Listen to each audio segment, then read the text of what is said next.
Welcome back to another episode of Koined Insights. And today I have with me, wow, what a woman. She is a TV host. She is a mom. She is the owner of Carnival by Kandi, creator of this Stockings. She is a wonderful, ambitious woman who I look up to. We have Miss Kandi King. Please don't forget my most recent title, Miss. Oh, and how could I forget? No, hello? How could I forget? The new head of marketing. Thank you. For Thank Exodus you. Carnival. Thank you. So happy to be here. Thank you so much for having me, Shan. Thank you for coming. Of course. Okay, so Kandi, tell me what is going on? What are your latest ventures? Because I feel like you always have 50 things going on. So, to be honest with you, Carnival by Kandi is my baby. Mm-hmm. It does really, really, really well for me. And Carnival by Kandi is a Carnival accessories e-commerce store. So it's fully online, and you can get all of your Carnival accessories there. Mainly, I am the inventor of the V-cut stockings.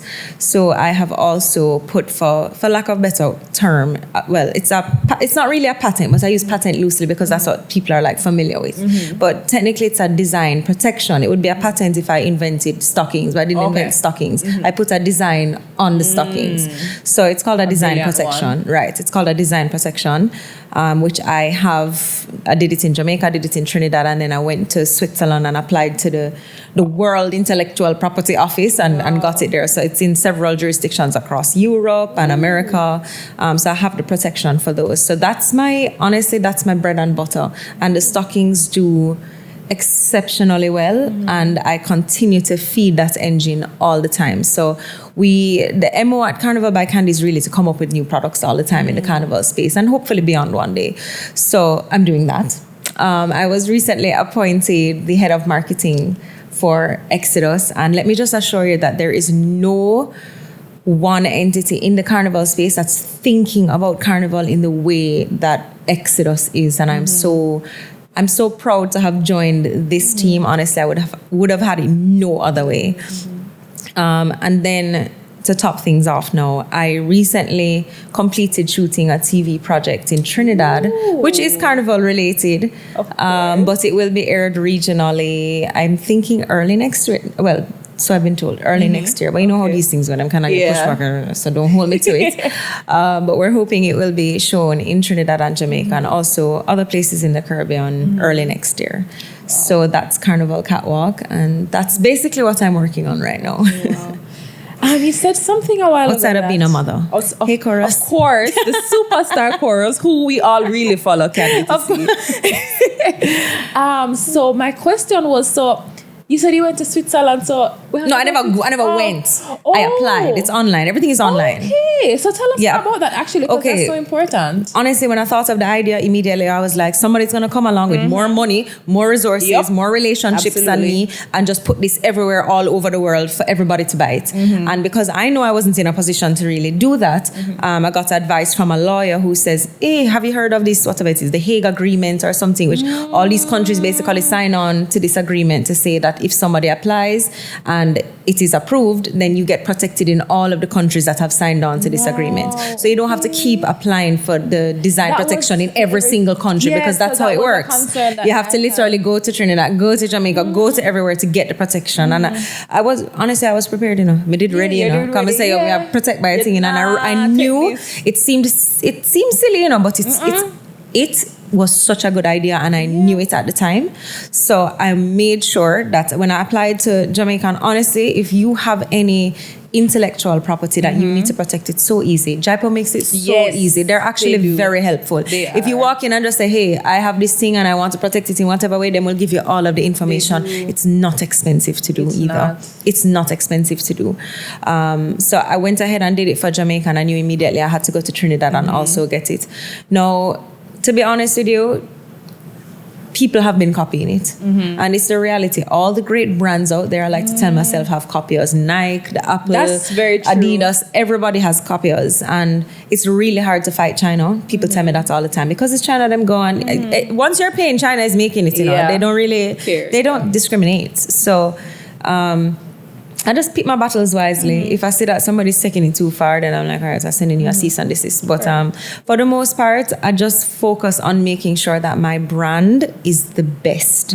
Like, this is the gold standard. Everybody else is legit an imitation or a copy of what I am trying to do. So, I really just try to... because honestly, it takes so much money to sue somebody. Let's be real. It takes and we are small businesses, so it's not like we have no legal department, no, for go take care of this, or no budget for that. Right? Let's just be real. So, I have to pick my battles, and I go as far as sending the cease and desist, and I will get my lawyer, but don't let that fool you. I will take it all the way if somebody threatens my empire. You know what I mean? But there has been nobody thus far. Thank God. Okay, that's very good. So you said something a while ago that really stood out to me, because I'm thinking to myself, a lot of us out here locally, when we create things, we create businesses. Jamaican people always have a side hustle. We're so creative. We're so innovative, but we don't think about the legal side of things. No, we don't. I was exposed to the legal side of things because my stepmom is a lawyer. So I'm just like, okay, everything, I kind of filter everything through that lens. But so much of us, we create things and there's no legal protection. So fine, we might not always take it all the way and sue or whatever, but just knowing that I have the right. Yeah, I have the right too.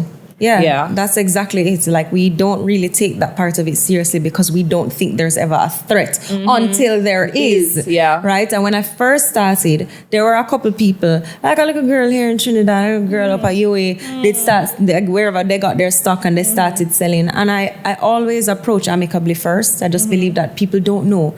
They're not educated. They don't know nothing about IP. They don't know that this thing is protected. Them think it's like socks. I just want to sell socks. I just buy some socks and sell some socks. Right. So I'm just letting as I try, I don't want to burn a bridge. I don't want us to be enemies. So I will always reach out and try the friendly way first. Be like, hey, I know you may not know, but I actually do own, that design. And sometimes I'm like, sell off your stock, but just don't buy no more. Like, you know what I mean? I know you put it. I mean, honestly, I try because I know so them take up their money and buy it. But to be honest with you, Sean, that has never worked out for me. The amicable way has never worked out for me. I always have to contact lawyer and go through that legal route. It has never worked out for me. But I try. Guys, I'm a nice girl. She's a very nice girl. I'm a really nice girl. I'm going to try. You want them to sell out them stock, I usually say that to them. I'm like, sell out your stock and then just don't buy anymore. Because I understand I don't want them wasting money. I get it. Wow. Okay. Well, as my daddy always said, he said, all the big brands have imitators. And my daddy always said to me, people not throw stone after Fluxy Mango. Exactly. And I realize when people see the profitability of it, because that is really it. It's a very profitable product and it's easy. It's just buy and sell. So when people say that, it's like it is literally just meant for success. So everybody wants to find a piece of this puzzle. Piece of the pie. Yeah, everybody wants it. So, I'm just here to tell you that I do own it and I will come for you respectfully. She will she will come for you. Okay, so Kandi, I also want to find out what inspired you to actually start Stockings. To be fair, I had a big corporate job at the time, young girl. It was my first serious corporate position. I never ever thought of myself as an entrepreneur. I thought I would work my way up some corporate ladder, and that was just my journey. I had no thoughts of being an entrepreneur. I had this job, and I thought to myself, "Well, if we can make a little side money, that's a thing. That's bad." So, I had gone to Trinidad Carnival the year before, and when I came back, enough people were like, "Yo, you can help me. I want to go. I've heard of it. I want to go." And that year I had helped some people. The year after that, I'm like, so I'm not do this again. Realize there's only for work. Organize them, flight, them transportation, their party tickets, their costumes, all of those things. And it was work. So I said, well, if I can help like 50 people to go to Trinidad each year, then that's a nice little side money for me. And so it just took off. As it turns out at the time, that job ended up making me redundant. And all I had was that little concierge service. I said to myself, this is just stuff I go work because I don't really have a job right now. And honestly, the rest is history. It worked out really well. I have since let that concierge die, not because it wasn't profitable, but there were ways I could have expanded on all the things I want to do, but the stockings, the profitability on the stockings, and what I knew I could earn from it just kind of took priority. And I was like, I'm trying to be wealthy, girl. Yeah. You know what I mean? And follow the dollar. The concierge is good money, but also a lot of work. It's a lot of work. It's very intensive in that way. You have to physically be there. You're on the ground. You're dealing with inebriated people all the time. Also, Carnival people are very demanding. Not that it's a bad thing, but the girls are very specific about their costumes and how they want it to fit and how they want it to look and where they want to stay and what they want to do. So dealing with being front facing and having to deal with personalities all the time, to be honest with you, I just kind of got a little tired.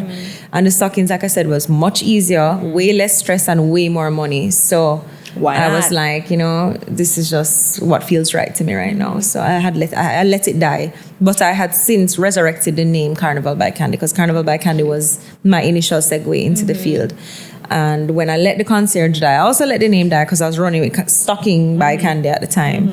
And I've since relaunched under Carnival by Kandi. I just think it's more fitting for where I'm trying to take the brand, because it's not just stockings, and everybody knew the Carnival name with a K.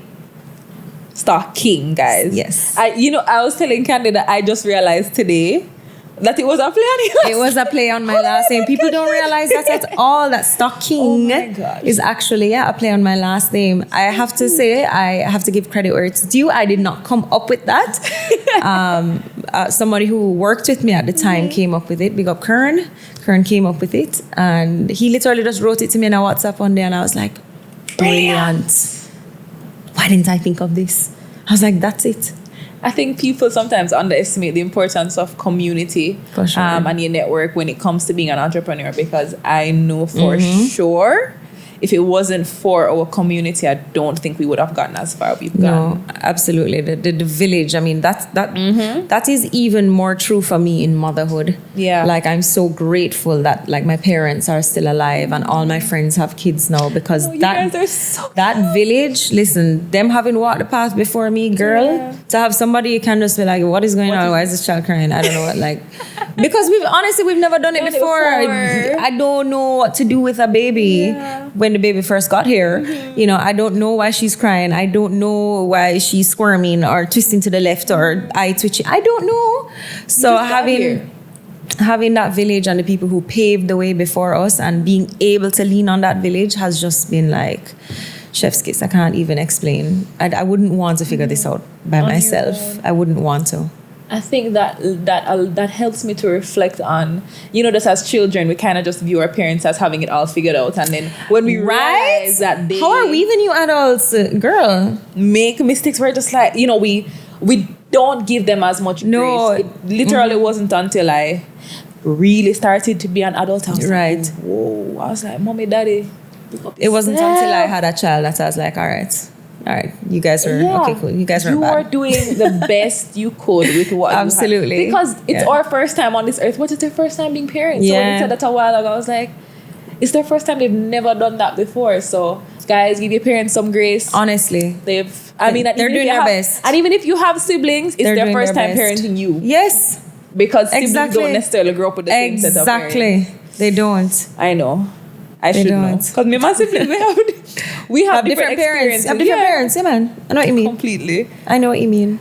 So tell me, what has helped you to stay motivated to continuously improve on your craft? Because when I just, heard about the Kandi King, you were doing the concierge service, but you've just grown and evolved, and you obviously have so much more plans. Motivation is money. The motivation. We got bills. How do we stay motivated? I need money. Like, I have things to do. I have bills to pay. I have a child to feed. I want to live good. I have a lifestyle I want to maintain. My nails have to do certain little things. But honestly, my husband has also been just a big rock for me. Like, having such a great supportive partner has... I don't even have the words. I will start bawling here. But he has just been the most amazing and supportive person to me in every single area of my life. If I sit down today and I say, Jesse, the motivation is not there. I do not know. It's pep talk. It's pep talk. And it's a good pep talk. Like, you feel motivated when Jesse talk, like, you can't just sit down after that. And having somebody who is able to speak life to me is honestly one of the best things that I've ever experienced. So I thank God for him. Obviously, prayer is a part of that as well, and my relationship with God. But yeah, my husband, like being able to just lean on him, whether I'm having a slow day or even if I'm on a high, like it doesn't matter. Whatever it is, I can share it with him, and I know that he will support me in whatever mood I'm in. Literally, whatever mood. He would probably be here being like, not when you're miserable. And that is a lot. but we're still going strong. So I guess he's okay. I'm very happy about that. The few seconds that I met him when we did Babe Run. Yeah. I was like, him sweetie. No man, him nice man. Him sweet. Him nice. No, him nice. Him nice bad. No man, him nice. Him nice bad. Come on now. So tell me, what has entrepreneurship taught you about yourself? Like 3 things you can think to yourself that since, transitioning out of being a corporate baddie to saying, all right, I'm going to take this on.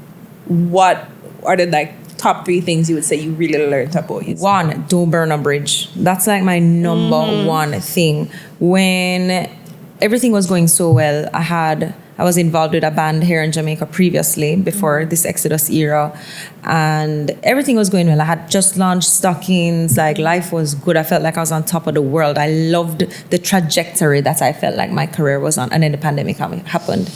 And it's like every single industry and every single thing I was doing had nothing going on for it. That was hard. Literally. And the same people you pass on your way up is the same people you're passing on your way down. And that has held true to me. And now that, the world has come back and the entertainment industries have come back in whatever way, and I'm encountering, the relationships and the people again.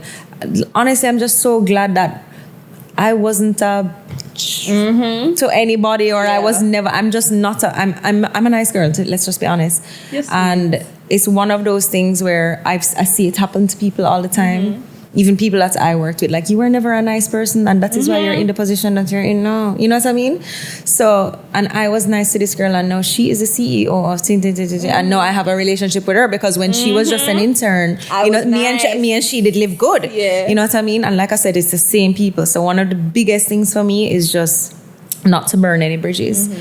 Another thing is adaptability, girl. Adaptability. COVID taught us pivot, and we gotta pivot. Oh, and gosh. especially being an entrepreneur, like, the amount of things we try sometimes and them don't work out, and you just have to go try something else again. Sometimes you're doing 2-3 things at one time, even more in some cases for some people. So adaptability has always been one of the greatest things that I've been able to do in my career, and then, just being adaptable. And then, of course, what would I say? I guess creativity in a way, because I've never really considered myself a creative in that way. I'm a creative entrepreneur, but I'm creative in a different sense. I can't draw anything. I make nothing. I'm not crafty. Yeah. I'm not like that. But like coming up with the idea of the stockings and the V cut and the P cut and like things like that. That's so brilliant. I've never jumped Carnival, but I was like, this is brilliant. Why didn't nobody? Because I've seen the girls marching, and I was like, why is it like that? So when you came out with it, I was like, that's brilliant. Why did nobody think of it? And to be honest with you, one of the greatest feelings that I have is when people come up to me and say just that. Why didn't I think of that?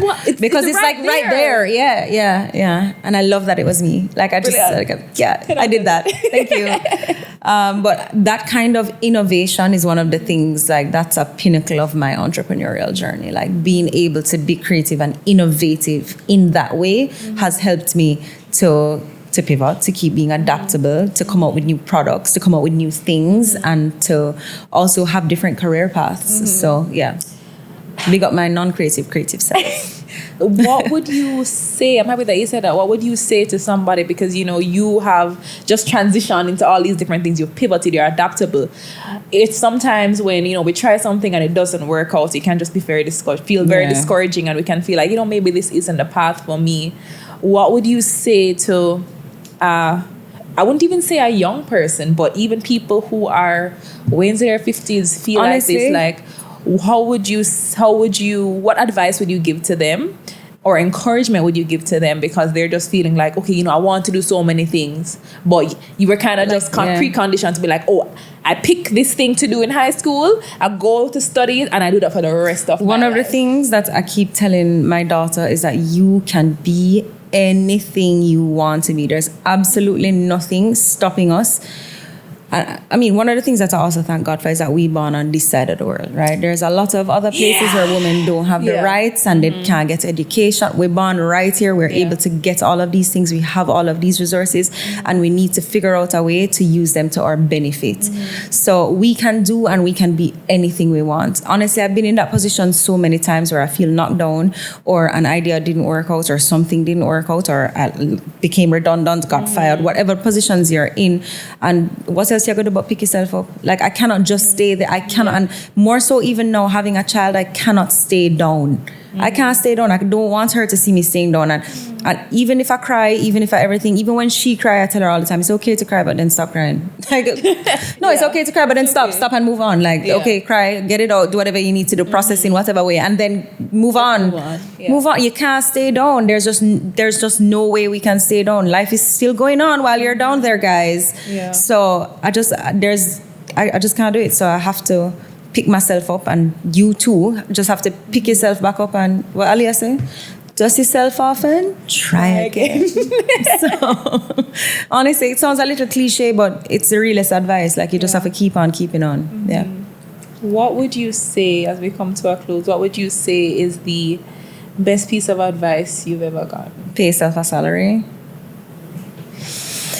Honestly, the money management part of it. Kandi, I drip up enough people a while ago. Say that again. Yo, the money management can get a little tricky as an entrepreneur. Yes. Sometimes you see some things coming in and you're like, yeah, I'm going to buy this, I'm going to buy that. And it's the easiest way to mismanage your money. It is the easiest way to mismanage your money. And honestly, it's advice. It's not new. People had been telling me when I started Carnival by Kandi and it was going well, and they're like, so you pay yourself a salary? I'm like, no, I just cannot take what I need and make it work. Because as far as I'm concerned, the business was earning more than I required for my life. So I never really too need to micromanage in that way because it's cool. Just work it out. No. No, honestly, like, get your finances together, pay yourself a salary and organize your money, bro. Like, you have to do that for the longevity of yourself in the business and the business itself. It just has to be done. So that's one of the most solid pieces of business advice that I've ever gotten. Like, pay yourself a salary. Even if it's a smalls, just pay yourself something and make sure that you organize your money in whatever way. Your little spreadsheet, whether you're using QuickBooks, whatever you're doing, just keep your books in order. Get your books in order. Absolutely. That is it.